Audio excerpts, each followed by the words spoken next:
Hey everybody, welcome to another edition of Will's Movie Log.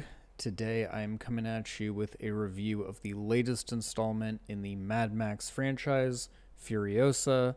So let's get into it. Furiosa is the fifth film in the bombastic, action-packed, hugely imaginative, hugely standard-setting Mad Max franchise, which kicked things off in 1979 with Mad Max. While the first movie in the series does have the feel of a low budget exploitation film, it still came out of the gate with some really imaginative stunt work that when I first saw, I was honestly kind of in disbelief and found myself asking, like, how did they even pull this off in 1979? And then that was followed up with The Road Warrior, which to this day, many argue is the best movie in the franchise and sort of a high watermark for the action genre in general.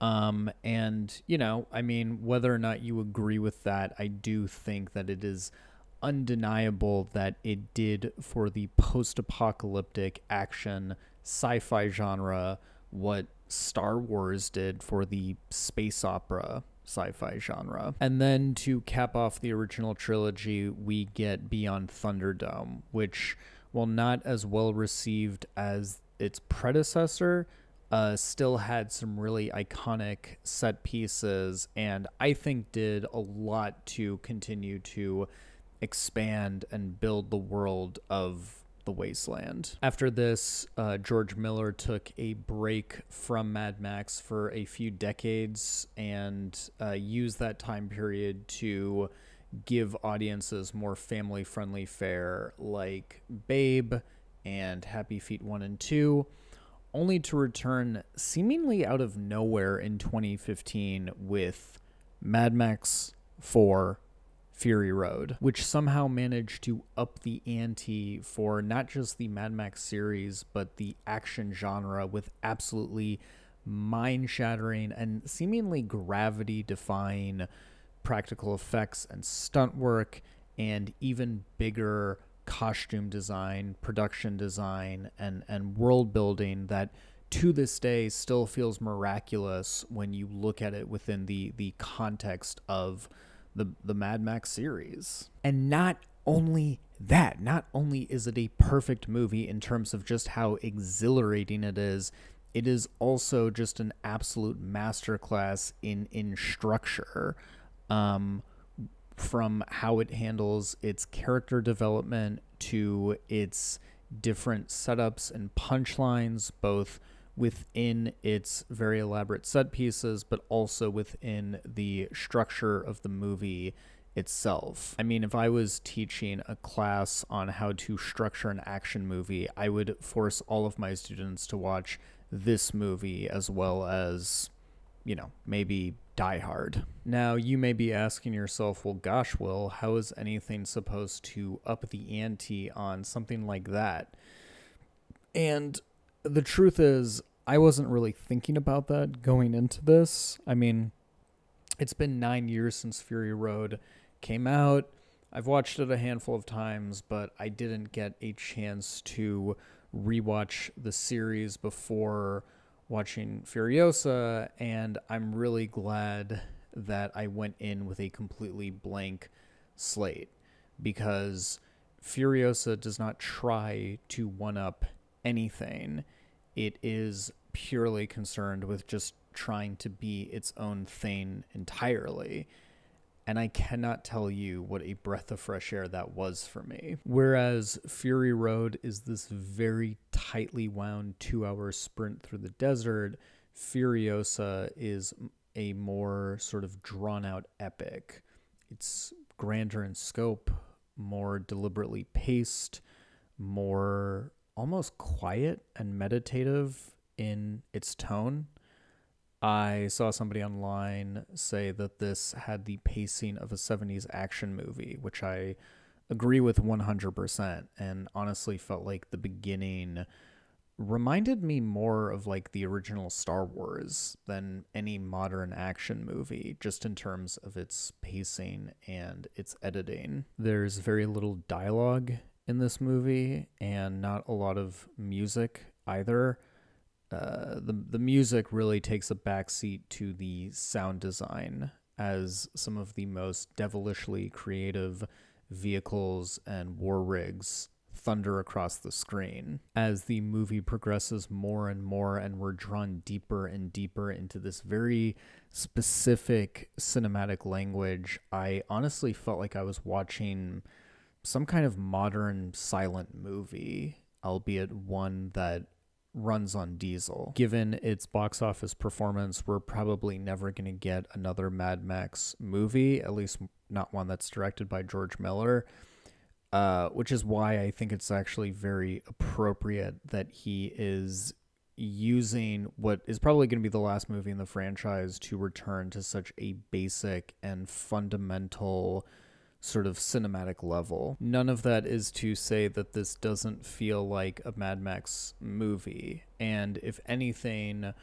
whereas Fury Road is very concerned with the machinations of its very elaborate set pieces and very tightly wound structure, Furiosa to me feels like a little bit more of a return to the ethos of the original trilogy. Obviously, there's just an embarrassment of riches here in terms of its costume and production design and vehicle design.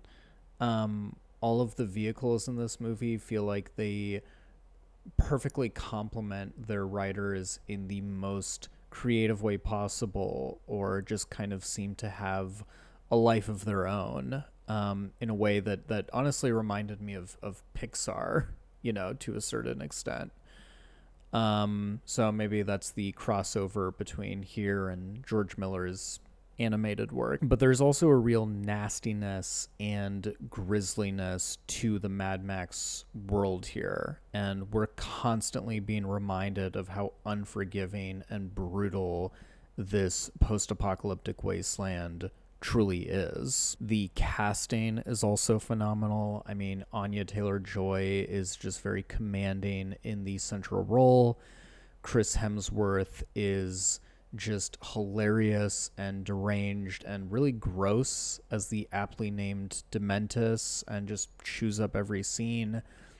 And as somebody who has really appreciated Tom Burke's work in the past and the real sense of authority that he's brought to movies like The Souvenir and Mank, where he plays Orson Welles in a couple scenes, it was just very gratifying for me to see him pop up here and see that sense of authority that he's just really good at bringing to everything he does. But I want to talk about what I think has been one of the more, well, really probably the most misunderstood aspect of Furiosa, which is its very digital, CGI heavy aesthetic that people have compared unfavorably to Fury Road. And I felt pretty well prepared to discuss this even before the movie came out, because when the first trailer dropped, there was this shot of Anya Taylor-Joy,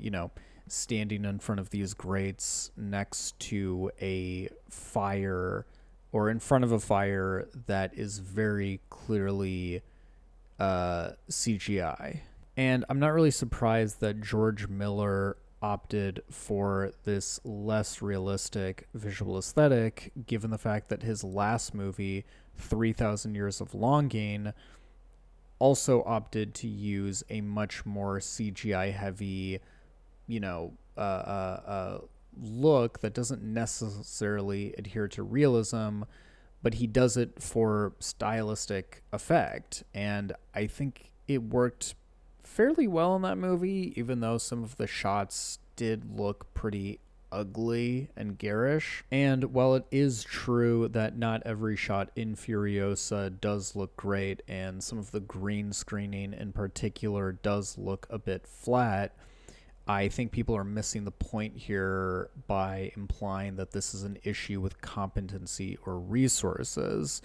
And I really do think that the overall look of this movie was supposed to achieve a certain stylistic effect. I don't think that Furiosa should be judged on the same terms as its contemporaries or other movies in the Mad Max series, because it is a more sort of mythological and almost fantastical movie in terms of its tone and its style and its genre. And as a result, having a more artificial aesthetic, I feel like, is more appropriate to the type of movie that it is. And it's not always going to adhere to realism. Movies have never always strictly been about realism. They've always been about artifice and about fantasy. And if I'm drawing, a comparison with one of George Miller's contemporaries, I would point to Michael Mann, who I think is one of the most interesting directors still working today, because his movies have a very purposefully digital aesthetic to them that is used for stylistic effect. So overall, I loved Furiosa. I would give it an easy 4, maybe 4.5 stars.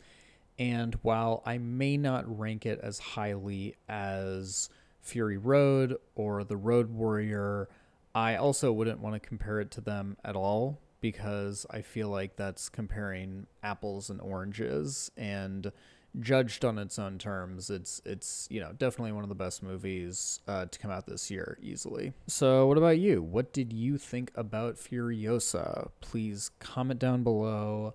Let me know how you think it stacks up to the other movies in the series, as well as everything else that's come out this year. Also, like, subscribe, and yeah, that's pretty much it. Until next time, take care.